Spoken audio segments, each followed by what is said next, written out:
The death toll continues to rise in the conflict between Israel and Hamas militants.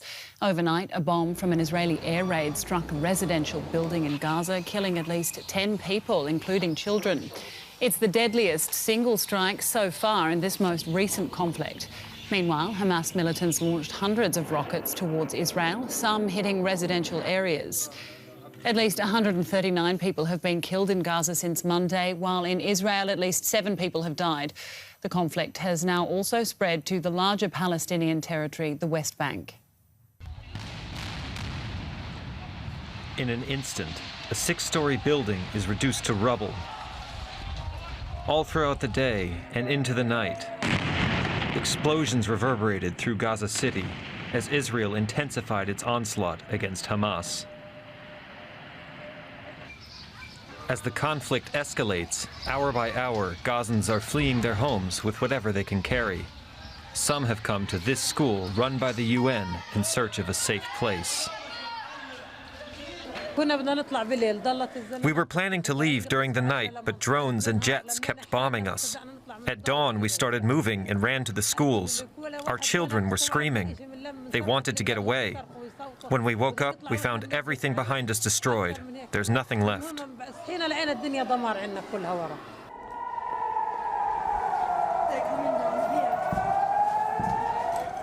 And many Israelis, too, are living in fear. Just north of Gaza, the city of Ashkelon has been hit repeatedly by Hamas rockets. It has been very stressful, but we're following the government's instructions. We have faith in the army and our creator.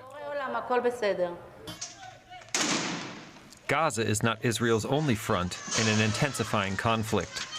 In the West Bank, tensions hit new highs as Palestinians exchanged rocks and gunfire with Israeli soldiers. For the first time this week, Palestinians died in numbers on the streets of the territory. The United States has sent a diplomat to try and broker a ceasefire between Israel and Hamas. But as flames and fighting spread across the Holy Land, peace seems like a distant prospect. I'm joined now by journalist Hazem Balusha in Gaza City. Hazem, thanks for joining us. I understand you didn't get much sleep last night because of those bombardments. What's the situation like there in Gaza this morning? Today is the 6th day of the confrontation, or if you want to call it a war. The ongoing of bombardment overnight in the morning. More people left their houses, especially from the border areas in the north and the east, and went to the UNRWA schools where they to shelter. UNRWA announced that they opened some of the schools for those people to stay in. The bombardment of a house overnight in the Shati refugee camp west of Gaza City, where at least 10 people were killed. Most of them were kids, and still, like the anger among the Palestinians, and some rockets are launched from Gaza toward the Israeli cities. When you talk to people on the ground there, do you get the sense that there's continued support for Hamas in the face of the heavy civilian price? Well, as the ongoing of the Israeli strikes and more victims on the ground, there is like a huge anger among Palestinians, and they ask for revenge. But still, in the same time, people are seeking and asking and wondering about when the ceasefire will be restored, and when the life will return to the regular time. So we are talking about like dividing. Yeah, we are talking about the divide among the Palestinians. Some are asking for the continuance of this confrontation, and some asking for for ceasefire and getting calm. How are people coping with the bombardments? It must be terrifying. Is there a huge amount of fear in the city? Definitely, it's terrifying. It's the least word that could be said. If you talk to the people on the ground, if you watch the social media platforms, always talking about the fear, especially among kids and women, and even men. Men are talking about that they fear the strikes, and they're trying to calm down their kids and their children. It's not easy time. War is like it's horrible everywhere. In Gaza, experienced many confrontations and many wars before. Within the 10 years, we are talking about 4 wars. It's not easy to cope with that. Definitely, kids are traumatized. Afterwards, when all of this over, many reports and many issues will be raised up. About the trauma and the effect of this, strikes and ongoing confrontation. And you speak about exactly that, the ongoing conflict in this region. How does this conflict that's flared up this time compare with more other recent conflicts in the area? Well, if we compare it with 2014 war, I mean, still we are in the 6th day. 2014 lasted for 50 days at least. This time is very intense. We are talking about like intense bombardment, and it's the same way of how Israeli army targeted targets across the Gaza Strip. I can't compare. If we talk about the numbers, still we are less than the previous war, but it is, if we continued as that, I think the number might be up and more than the previous times.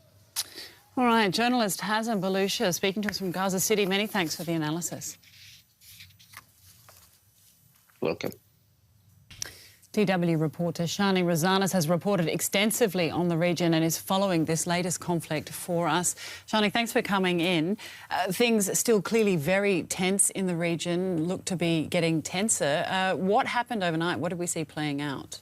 Well, as you're saying, it's still very sensitive, tense situation. We need to watch out when we're talking about. We're talking about 3 different scenes, of course, separate and intertwined at the same time. So we have the Gaza border, Israel-Gaza clashes. We've seen air raids, we've seen bombing. This night was extremely deadly with families. We've seen in the Ashati refugee camp a family of 6 children, and their mothers, both of them hit by Israeli bombs. So this is happening on one front. We have the internal Israeli clashes that are going on. They will go on today as well. Today is Nakba Day, is the day that Palestinians mention and commemorate their catastrophe in the founding of the State of Israel. And the third front is what we're seeing, connected to the second one is the internal strifes and also the one in the West Bank. We see Palestinians there led by Fatah forces that are also commemorating the Nakba Day, and that is also bringing a lot of hypersensitivity today to the region. Yeah, seriously, a complex issue. Obviously, that can't be overstated. What are the chances we'll see a ceasefire anytime soon? Well, actually not too bad. It seems like the arrival of the American envoy and the Egyptian mediator efforts are paying off so far. If we were tuning in very carefully to some of the statements we're seeing from leadership on both sides, we realize they want to de-escalate. They're looking for the way out. Nobody wants to admit defeat. Nobody wants to seem the weak and the one interested more in the escalation or in a ceasefire. But the next 24 hours, I would say, will probably be crucial in getting this breakthrough, and we might be seeing things winding down finally. So calls for calm and this sort of international diplomacy. You're talking about we're seeing the UN Security Council be meeting tomorrow. How important is that international diplomacy in terms of this conflict? It's crucial. It's vital. We have, Hamas and Israel do not have direct talks, never had. So if we want to get these 2 sides to agree on something, we need a third-party mediator, either the Americans or maybe sometimes use of European forces. Definitely Egyptians are very effective in that. And we would need that international community's pressure in order to bring both sides down from the high, ladder that they're climbing into ceasefire, into de-escalating, into normalcy, which is always tense, but at least quiet, peaceful, and not as harmful for the civilians. This, of course, isn't the first time we've seen conflict in the region. It's no doubt not going to be the last. Can you put it in context for us? How serious is this conflict when compared to other ones in recent years? It's quite serious. We've seen Hamas being far more effective, more strategically operating than we've seen before. Israeli forces were quite surprised with that. And we need to keep in mind what we're seeing here also is quite different in the use of the civilians into this war. They're always, in the Middle East, it's always like that. They're always, unfortunately, civilians part of the war. But in this war in particular, what we've seen Israel strategically doing is aiming to the high skyscrapers of the residential areas of Gaza from the beginning, trying to put pressure on Hamas through civil society's suffering. And we've seen Gaza rockets going directly into the heart of Israeli cities.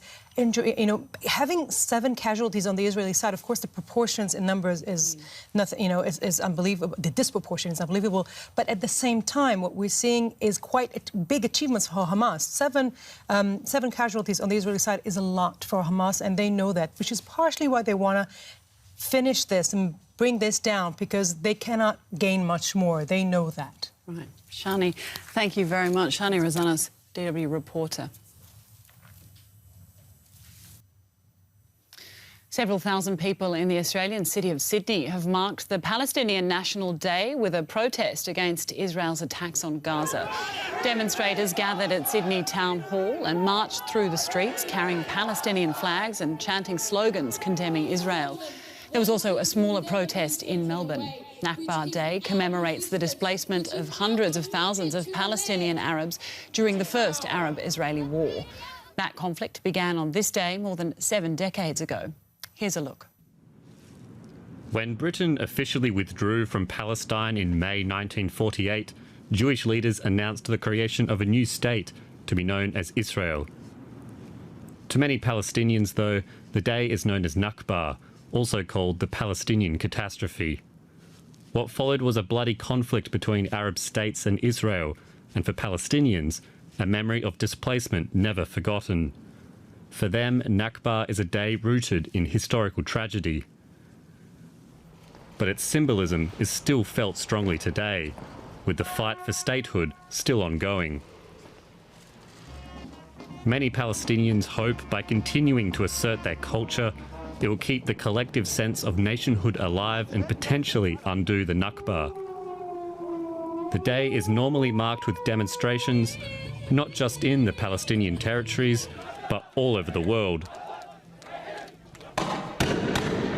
At times, the events have turned into confrontations with Israeli security forces.